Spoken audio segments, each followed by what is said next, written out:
e criar todo um ambiente macro para que o privado possa investir no mesmo. Isso está previsto para quando, mais ou menos? Portanto, nós contamos ainda este ano materializar a primeira unidade de produção de algas visando a extração do beta-caroteno. A equipa esteve em Cabo Verde, fez um diagnóstico global, teve a oportunidade de visitar as diferentes ilhas e, de facto, tem agora todas as condições para que, dentro de breve trecho, possa, claro, está em consonância com as autoridades cabo-verdianas, materializar a unidade piloto que nós pretendemos que venha a ser explorada pelos privados. O Estado não quer substituir-se aos privados, quer sim criar um ambiente macro para que os privados possam investir maiormente no que se refere ao domínio da aquacultura. De acordo com o que está a dizer, parece que os recursos marinhos em Cabo Verde ainda são subaproveitados.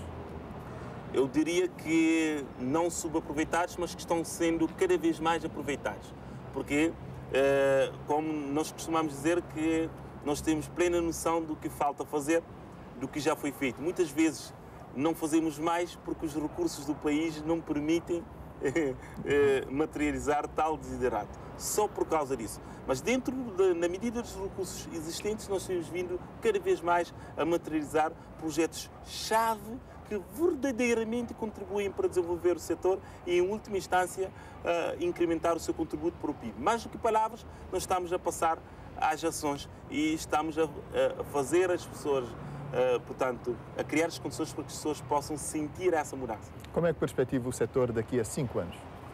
Um setor em acelerado estágio de desenvolvimento e contribuindo significativamente para o produto interno bruto, diria a níveis comparados com o que o turismo contribui atualmente, por exemplo. Sr. Secretário de Estado, muito obrigado pela participação no Minha Terra, Minha Creceu, que volta semana que vem. Minha Terra, Minha Creceu, cada programa um percurso.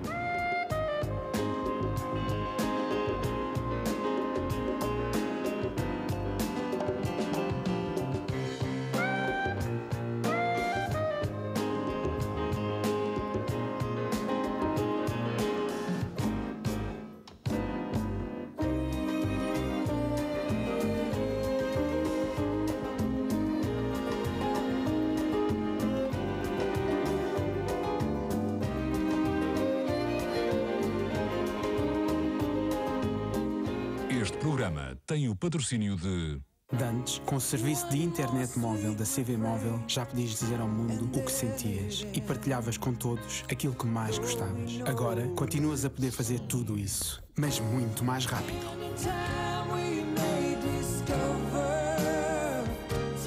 Chegou a internet móvel de banda larga com tecnologia 3G.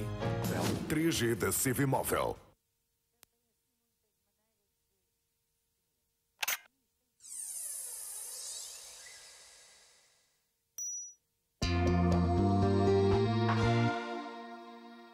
Sou capaz, yeah. De que é que você é capaz? Teste os seus conhecimentos de cidadania e descubra como contribuir para o bem-estar da comunidade. Basta dizer, sou capaz. Hoje, na IRTP África. Você é capaz. Com o apoio de Lanidor, Governo da Guiné-Bissau, Banco da África Ocidental e Cardográfica.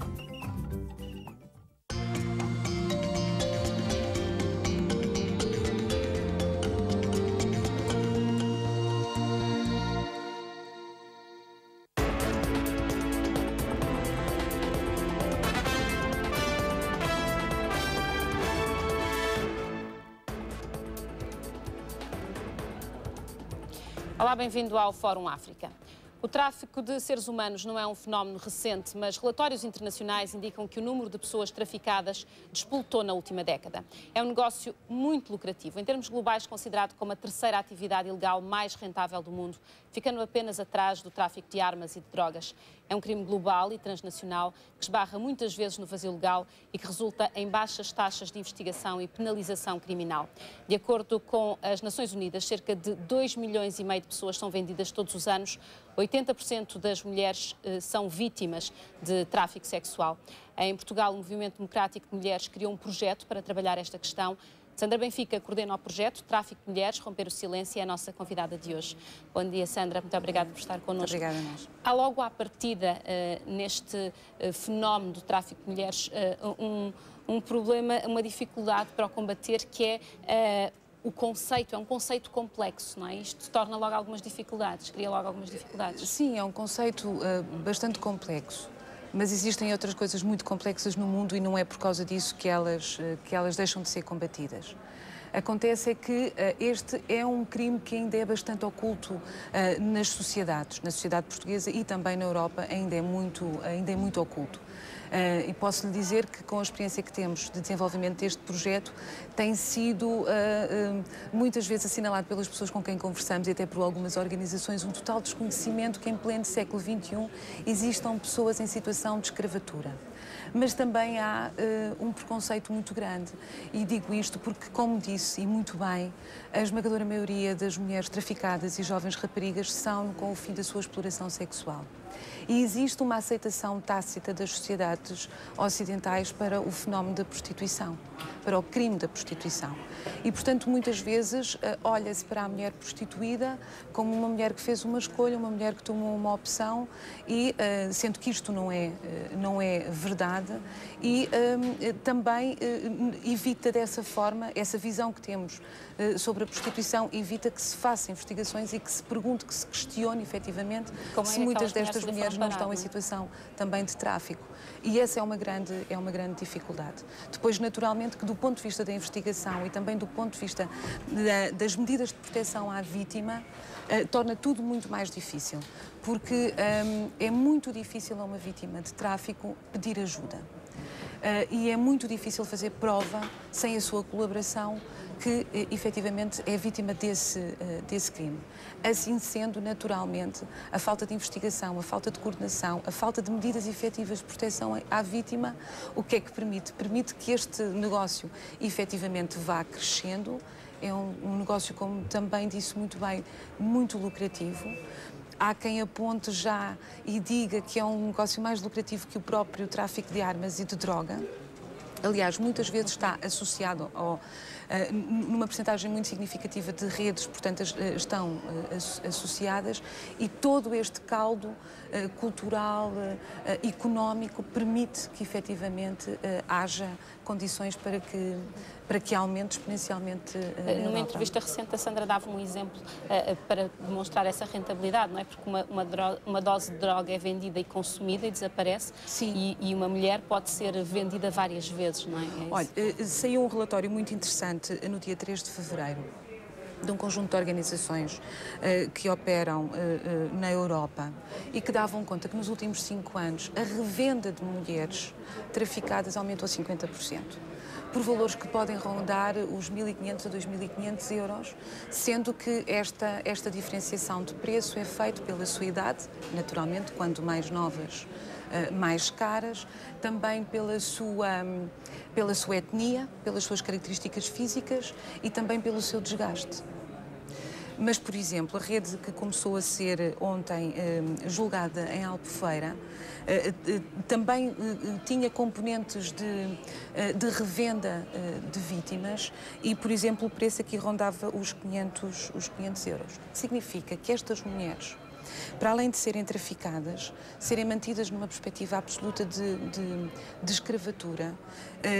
Aliás, esta rede também, o próprio CEF referia que tinha dados de crueldade absolutamente não vista ainda no nosso país. Essas mulheres eram sujeitas todos os dias a violações gravíssimas, a espancamentos físicos, a agressões psicológicas, ao uso forçado de estupefacientes para se manterem de alguma forma mais dependentes, mas também dá nota que elas nunca ficam, em média, mais de 28 dias no mesmo sítio.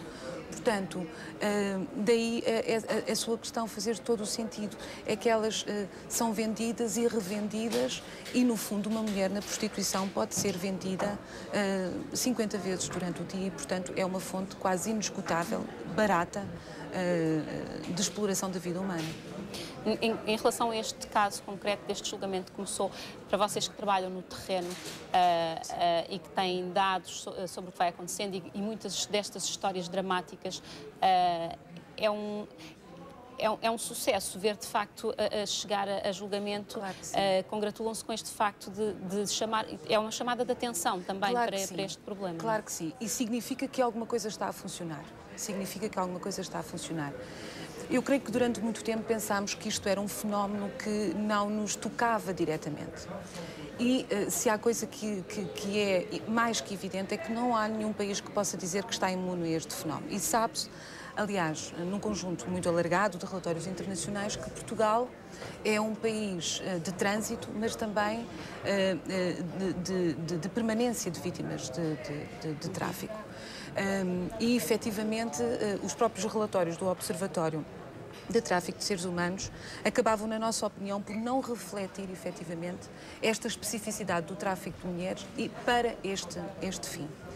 E, naturalmente, que estas notícias a nós nos deixam muito satisfeitas, porque, efetivamente, as nossas campanhas, este trabalho que estamos a desenvolver, é um trabalho muito centrado na sensibilização, no fazer aquilo que estamos a fazer aqui neste momento, que é falar sobre este crime num espaço que tem uma audiência destas, alertando as consciências para a existência deste crime, mas também forçando, ao dando visibilidade, forçando a que as polícias e as instituições possam efetivamente agir no sentido do seu combate.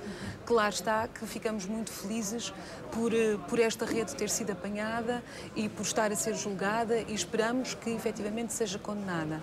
Mas ficamos também muito felizes porque significa que estas 30 mulheres, infelizmente já não foi possível salvar uma que, como é noticiado, acabou por ser assassinada por um cliente. E é um processo que corre à parte. Mas ficamos muito felizes por estas 30 mulheres e ficamos muito felizes por saber que estas redes mantêm canais abertos de exploração de outras raparigas na sua origem. Cada vez que é quebrada uma rede destas, também os fluxos podem ser interrompidos e podem ser conhecidos e esperamos que este trabalho das polícias portuguesas possam ter na origem destas vítimas também repercussões, evitando que mais vítimas desses locais possam ser traficadas para a Europa. E os relatórios indicam qual é esse circuito dessas redes e se está identificado? Está muito bem identificado. Está muito bem identificado. Claro que sabe-se quais são as origens das vítimas. E não é de menor importância, pelo contrário, faz todo o sentido cada vez mais discutir-se o porquê, as causas, efetivamente, deste tráfico, deste crime. Por um lado, aquilo que já falámos anteriormente, o facto de ser muito lucrativo. Mas o principal fator tem a ver com a situação de pobreza e de feminização da pobreza feminina no mundo. Estas vítimas também têm um perfil. São, na sua esmagadora maioria, para não dizer na sua totalidade, mulheres e jovens que acabaram por ter uma situação de colapso económico total. Pouca formação educativa,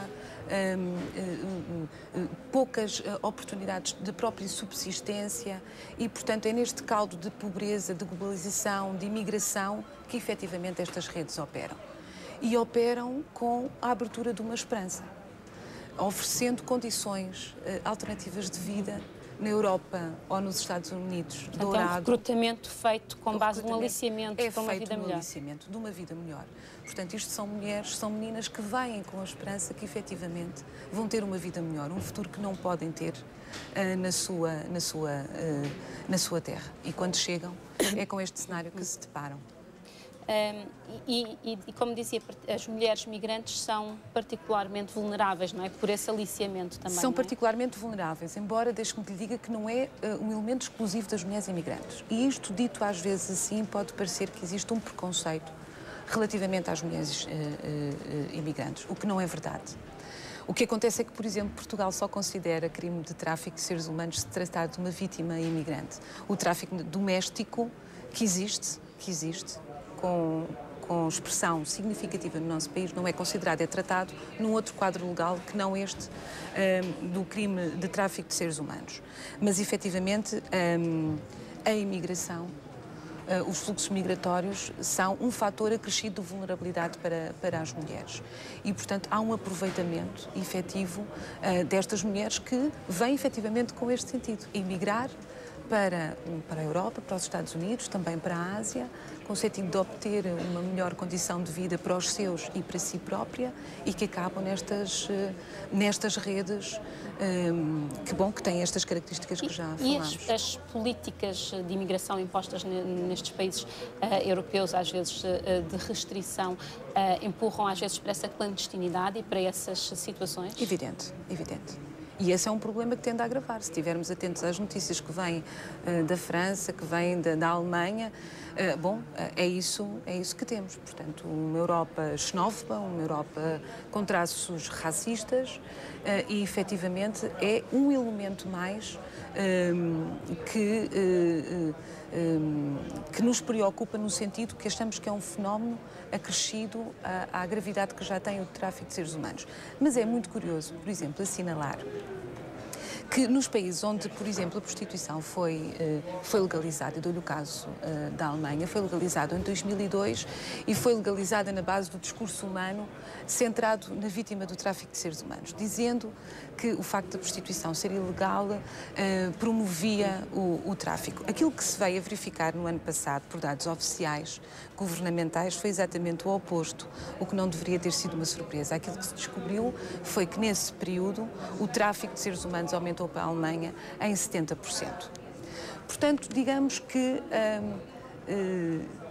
é preciso também dizer, em algum momento, que este também acaba por ser um crime que é muito lucrativo para alguns Estados, por muito incómodo que isto efetivamente seja. Digamos, Estados onde mulheres são traficadas, são exploradas na prostituição e que o próprio Estado acaba por ser beneficiário económico dessa situação, está efetivamente a promover. Eu sei que muito facilmente nos dizem que tráfico é uma coisa absolutamente condenável, inaceitável, um crime grave dos direitos humanos, mas não se pode separar a vítima de tráfico do fim para que é traficada. E, efetivamente, estas mulheres são traficadas para a sua exploração sexual e na prostituição.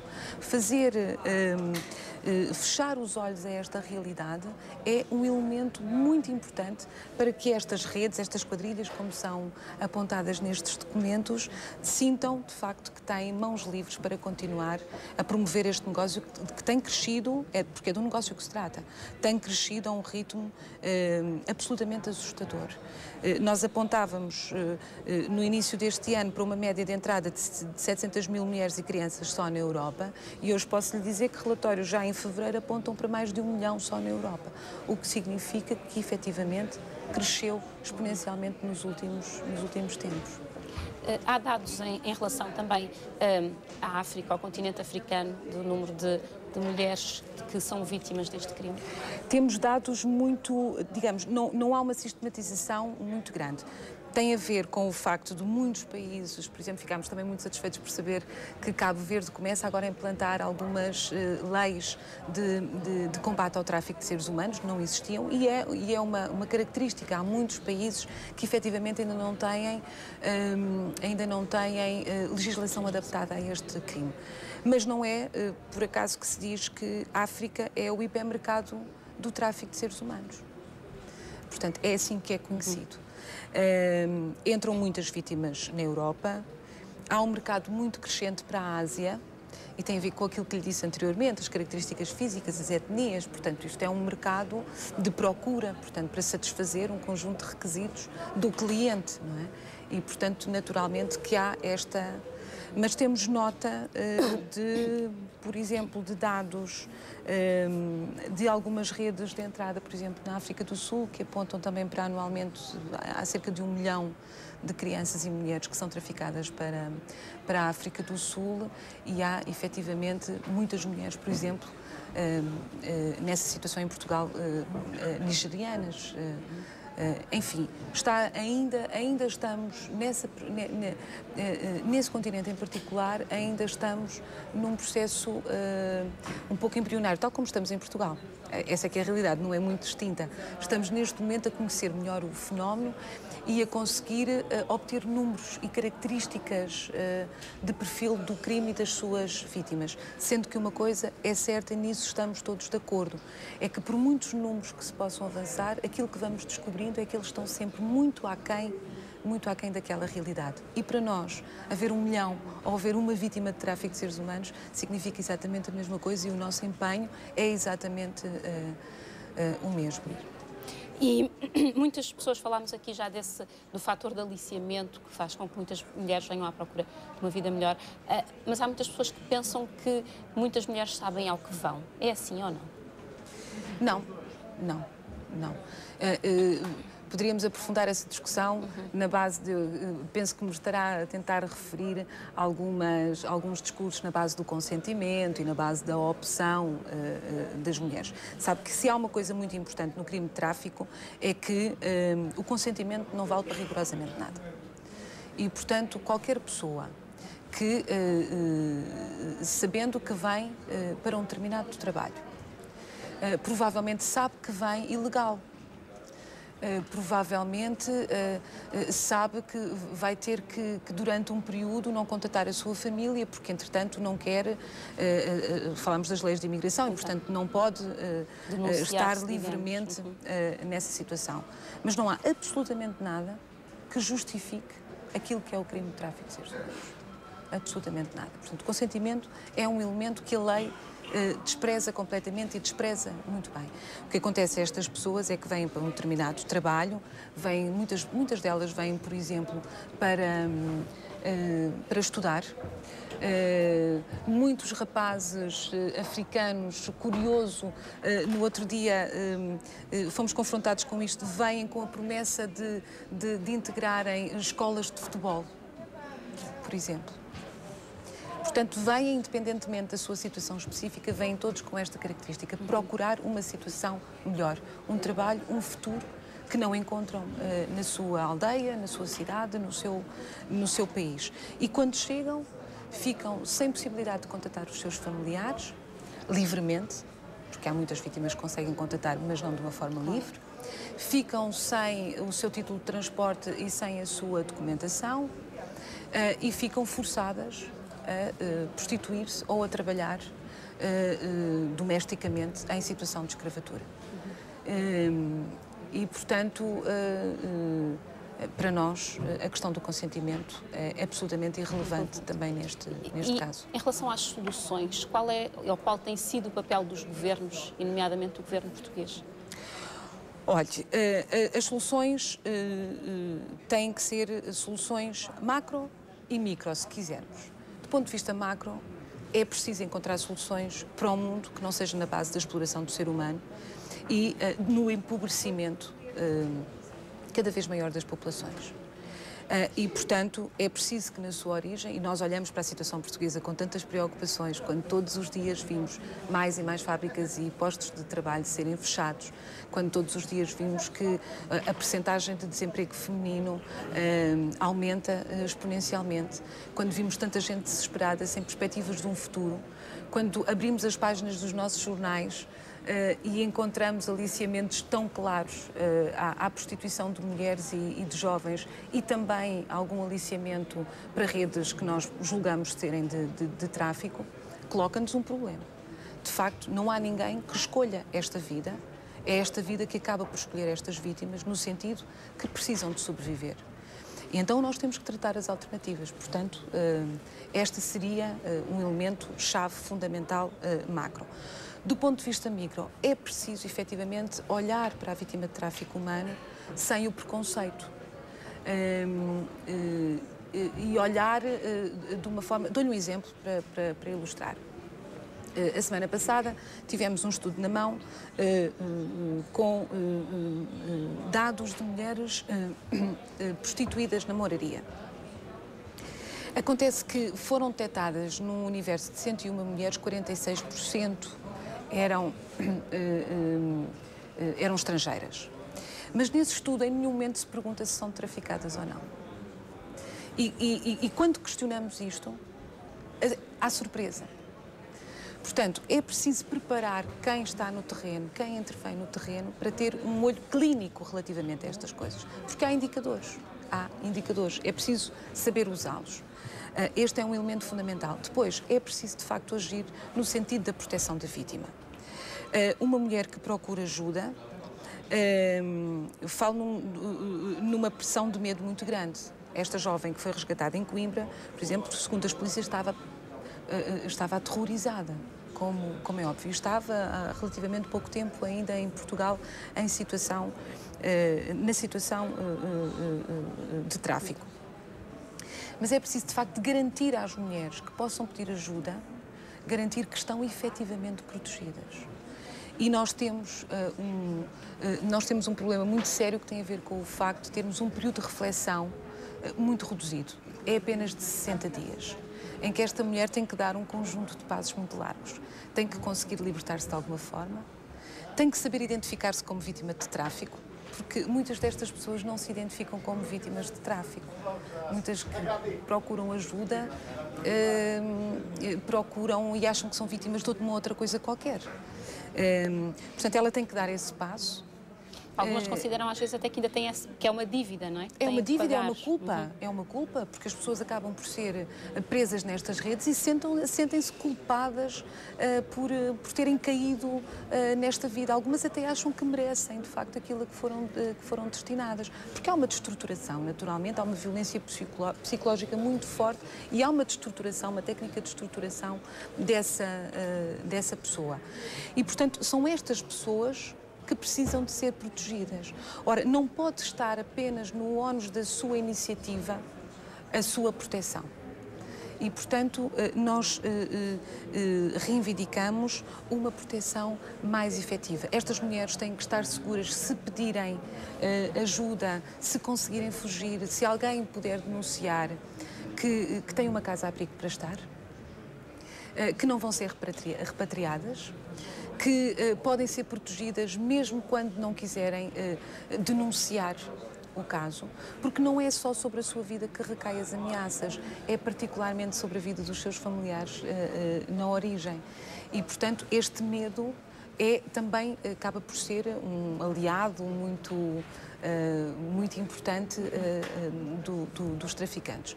E depois é preciso que quando estas mulheres são sinalizadas, quando estes processos têm seguimento, que os tribunais efetivamente condenem por tráfico e não por outra coisa qualquer. Aquilo que temos verificado é que acaba por ser muito mais fácil provar que há um crime de lenocínio do que propriamente um crime de tráfico de seres humanos. E isto é absolutamente dramático, porque oculta e dá mãos livres, passando Portugal a ser um espaço muito seguro para quem deseja ter esta atividade criminosa.